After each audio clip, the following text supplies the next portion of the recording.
بولیں گے اے برہمن ان سے امید وفا نہ رکھ، بت ہیں پتھر کے یہ رکھتے ہیں دہن پتھر کے۔ اس کے بعد مشورہ شروع ہوا، اس کو جلاؤ۔ کس نے کہا؟ ابلیس نے۔ اعوذ باللہ من الشیطان الرجیم قالوا حرقوه وانصروا آلہتکم، جلاؤ اسے، اپنے معبودوں کی مدد کرو۔ پورے ملک میں اعلان ہو گیا لکڑیاں جمع کرو تاکہ آگ میں اس کو جلا دیا جائے۔ لکڑیاں جمع ہونے لگیں نشیب میں، اور اونچائی ایک جگہ تھی، پورے میدان میں لکڑیاں ہی لکڑیاں جمع ہو گئیں۔ عورتیں منتیں ماننے لگیں، لکڑی ڈالتی تھیں، بولتی تھیں ہم یہ لکڑی ابراہیم کو جلانے کے لیے جمع کر کے دے رہے ہیں۔ اس طرح لکڑیاں جمع ہو گئیں۔ شیطان نے ترکیب بتائی آگ لگانے کی، آگ لگا دی گئی، آگ ہی آگ، ہر طرف پورا علاقہ آگ آگ۔ چڑیا اوپر سے جاتی تو جھلک کے گر جاتی۔ اب ابراہیم کو آگ میں ڈالنے کون جائے؟ کس کی ہمت تھی؟ تو شیطان نے ایک ترکیب بتائی، من جمیق کی طرح ایک آلہ تیار ہوا، اس میں بٹھا کر اچھال دیا جائے اور کوئی جلنے نہ پائے۔ اس طرح وہ آلہ من جمیق بنا کر اس میں آپ کو دونوں ہاتھوں کو پیچھے باندھ کر بٹھا دیا گیا، اور اوپر کا کپڑا آپ کا نکال دیا گیا، نیچے کا کپڑا تہہ بند آپ کا نکالنے کے لیے ایک شخص آگے بڑھا، اس کا ہاتھ جل گیا، پھر بھی انہیں عقل اور سمجھ نہیں آئی۔ جب وقت آیا کہ آگ میں ڈالا جائے تو جبرائیل علیہ السلام اللہ تعالیٰ کے حکم سے آئے اور سلام کیا، آ کر عرض کیا اے ابراہیم هل لک حاجۃ یا ابراہیم، کوئی حاجت ہو بتاؤ۔ آپ نے فرمایا ہے حاجت، لیکن اسی سے ہے جو ساری کائنات کا رب ہے، جو ہر چیز پہ قادر ہیں۔ تو جبرائیل علیہ السلام نے کہا تو اسی سے اپنا حال کہو۔ تو آپ نے جواب دیا میرے کہنے سے زیادہ وہ میرے حال سے واقف ہے۔ اس کے جواب سے اللہ تعالیٰ نے انہیں اپنا خلیل بنایا، اپنا دوست بنایا، اور یہ بھی فرمایا کہ اگر دوست کا دوست جلانا چاہے اپنے دوست کو تو دوست کو جلنا ہی چاہیے۔ جو دوست جلانا چاہے تو اسے جینے کا حق نہیں۔ اللہ تعالیٰ نے آپ کو خلیل بنایا، اور جب آگ میں ڈالا گیا تو اللہ تعالیٰ نے وحی بھیجی، اعوذ باللہ من الشیطان الرجیم، آگ کی طرف، یا نار کونی بردا وسلاما علی ابراہیم، اے آگ ٹھنڈی ہو جا ابراہیم کے لیے سلامتی کے ساتھ، یعنی اتنی ٹھنڈی نہ ہو جا کہ ٹھنڈک سے تکلیف پہنچے۔ آگ گلو گلزار ہو گئی۔ تو اگر ابراہیم علیہ السلام آگ میں جب بظاہر ڈالے گئے تو آگ جو ہے ٹھنڈی ہو گئی، گلو گلزار ہو گئی، اور آپ کو اللہ تعالیٰ نے جنت سے لباس بھیجا، آپ نے ذی بطن فرمایا، اور ایک فرشتہ آپ کو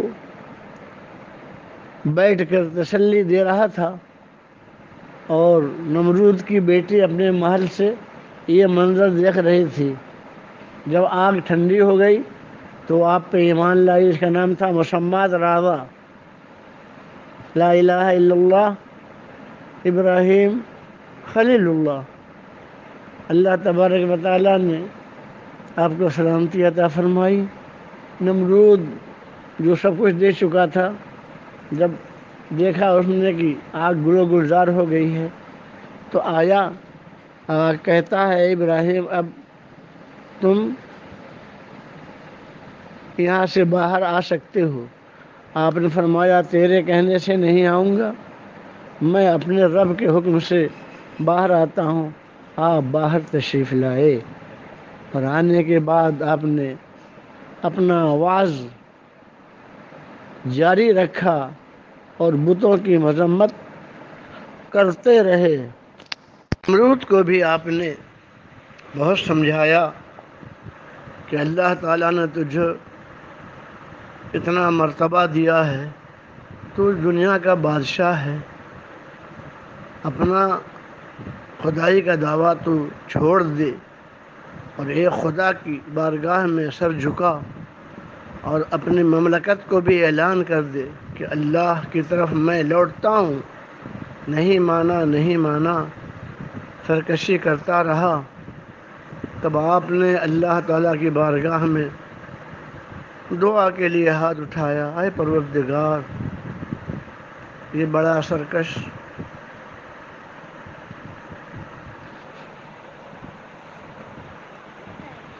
بڑا ظالم، بڑا گھمنڈی ہے، اسے عذاب دے دے۔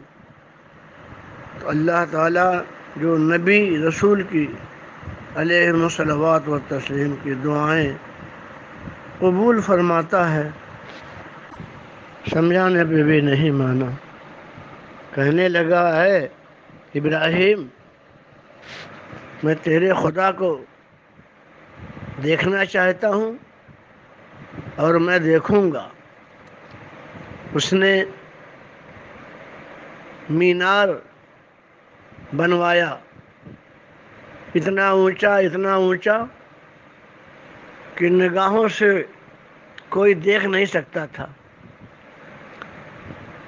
اور اس مینار پہ چڑھنے کے لیے اس نے 2 کرگس پالے، جو اس زمانے میں ان علاقوں میں اڑنے والے پرندے ہوتے تھے۔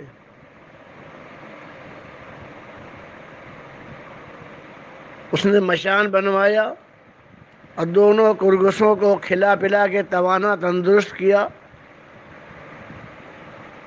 اور مشان میں بیٹھنے کے لیے کھڑکیاں بنوائیں، اور اپنے ساتھ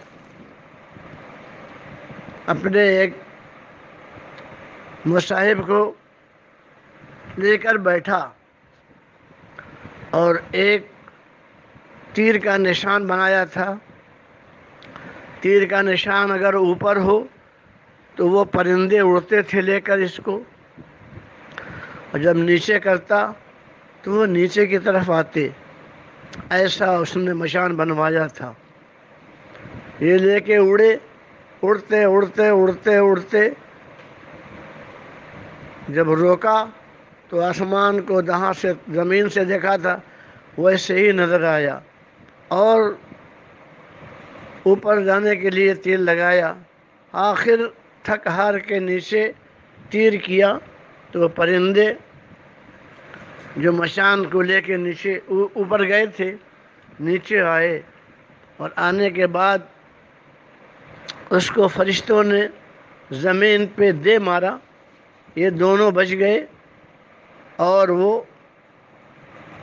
سارا علاقہ جو ہے اس کی ہیبت سے کانپ اٹھا۔ اسی وجہ سے اس علاقے کا نام بابل پڑ گیا۔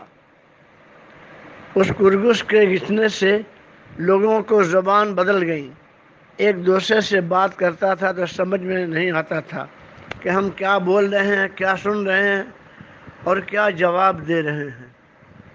بابل جبھی سے اس کا نام پڑ گیا۔ ہم نے اور اپنے دوستوں نے، مریدوں نے وہاں کا سفر کیا ہے، اور نار نمرودی کی جگہ بھی اور ابراہیم علیہ السلام کی پیدائش کی جگہ بھی زیارت کر کے ماشاء اللہ کئی بار واپس آئے ہیں۔ جب وہ بابل ہو گیا، زبانیں بدل گئیں، تو نمرود پھر بھی نہیں مانا، بڑا سخت جان کافر تھا۔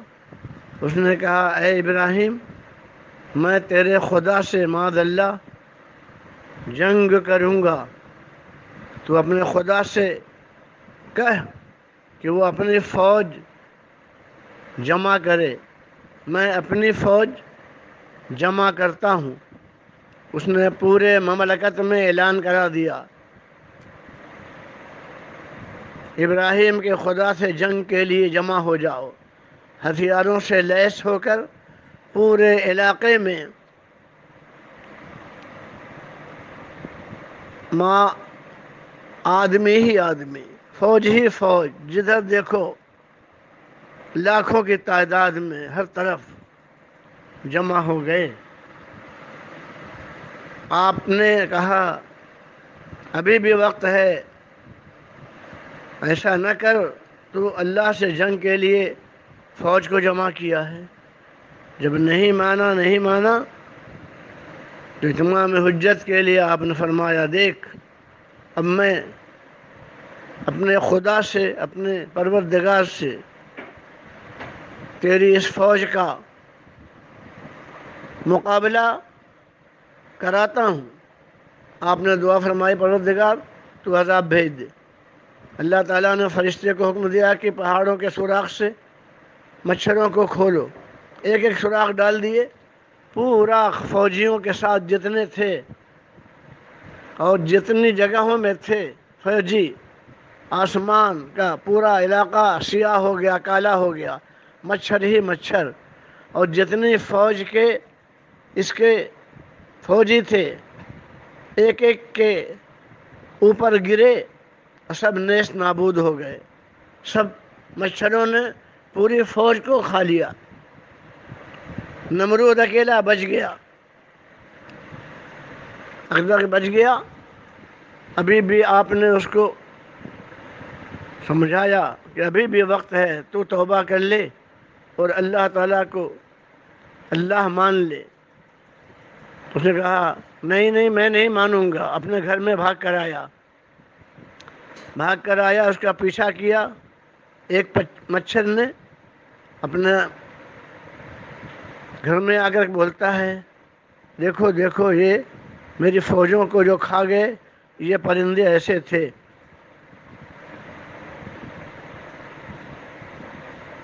تو ساری طرف سے آواز آنے لگی لا الہ الا اللہ، لا الہ الا اللہ۔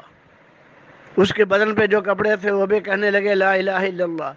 گھروں کی کھڑکیاں، در و دیوار، ہر طرف سے لا الہ الا اللہ، لا الہ الا اللہ کی صدا آنے لگی۔ وہ کہتا تھا کون کہتا تیرا خدا ایک ہے، تیرا خدا ایک ہے؟ نہیں مانا تو ایک مچھر لنگڑا اس کے سامنے آیا، اور وہ گھر والوں سے کہنے لگا دیکھو ایسے ہی پرند تھے، ایسے ہی مچھر تھے جو میری فوج کو کھا گئے۔ اس نے اس کو پکڑنا چاہا تو اس کے ناک میں گھس گیا، اور ناک میں گھسنے کے بعد سارے گوشت پوشت کو سب کھا گیا، اور چپل سے، جوتے سے اس کے سر پہ مارتے تھے، 2 منٹ 1 سیکنڈ کے لیے سکون ہوتا تھا، جب مارنا بند کر دیتے تھے تو پھر چیختا چلاتا تھا۔ اسی حال میں وہ عذاب الہی کا شکار ہوا اور نیست نابود ہو گیا۔ نمرود کا نام و نشان دنیا سے اللہ تعالیٰ کی قدرت سے مٹ گیا، اللہ تعالیٰ نے اسے عذاب دے دیا۔ ابراہیم علیہ السلام کو اللہ تبارک و تعالیٰ نے نبوت عطا فرمائی، تو وہ اللہ تعالیٰ کے حبیب صلی اللہ تعالیٰ علیہ وسلم کے نورانی نسل کو آگے بڑھانے کے لیے اللہ تعالیٰ کی حمد و ثنا میں لگ گئے. وقت گزرتا رہا. اللہ تبارک و تعالیٰ نے آپ کو بے حساب برکتیں عطا فرمائیں. اللہ تبارک و تعالیٰ نے ابراہیم علیہ السلام کو اپنے کرم سے ایسا نوازا کہ ایک خوبصورت، انتہائی درجہ خوبصورت خاتون، ان کا نام تھا حضرت سارہ. ان سے ان کا نکاح عمل میں آیا. باقی انشاءاللہ تعالی پھر کل آپ کو بیان دوں گا.